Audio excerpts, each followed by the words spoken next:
વડોદરા મહાનગરપાલિકાની સામાન્ય સભામાં ભાજપના કોર્પોરેટર પૂનમબેન શાહે રખડતા ભૂંડ અને કચરાની સમસ્યા મુદ્દે રજૂઆત કરી હતી।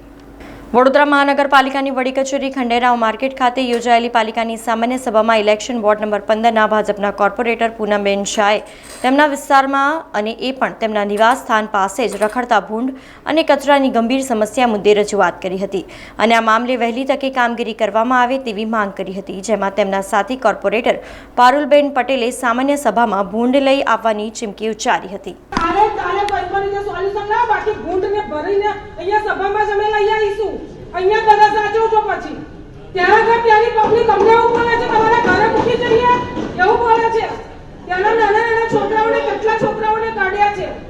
પહેલી વાર અમે રજૂઆત નથી કરી, આ બેને અમારી રજૂઆત કેટલા વર્ષથી કરે છે જ્યારથી કોર્પોરેટર બન્યા છે।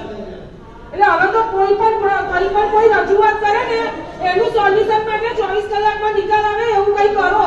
હવે અમારું પણ કોલ માટે આ એક જ વર્ષ રહ્યું છે।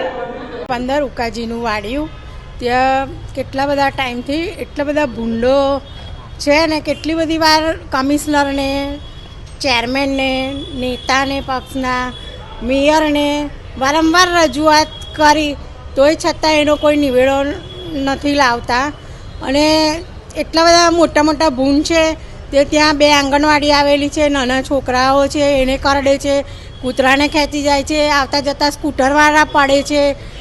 એટલે આજે ઉગ્ર રજૂઆત કરવી પડી કે તમારે એવું કહે છે કે જગ્યા નથી ભૂંડ માટે, તો તમે જગ્યા ના હોય તો તમે એને નોટિસ આપો કે અહીંથી ભૂંડો લઈને જતો રહે। ત્યાં ઉકાજીના વાડિયામાં રહે છે એક ભાઈ સરદારજી છે, તે બધા ભૂંડો પાલવે છે।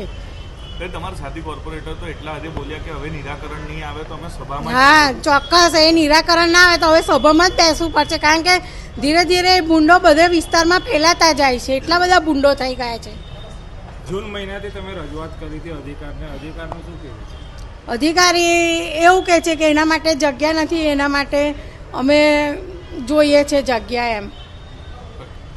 સમાચારોના સતત અપડેટ માટે TNN ન્યૂઝને YouTube પર સબસ્ક્રાઇબ કરી બેલ આઇકોન પ્રેસ કરો અને અમારી સાથે જોડાયેલા રહો Facebook, Instagram અને Twitter ઉપર।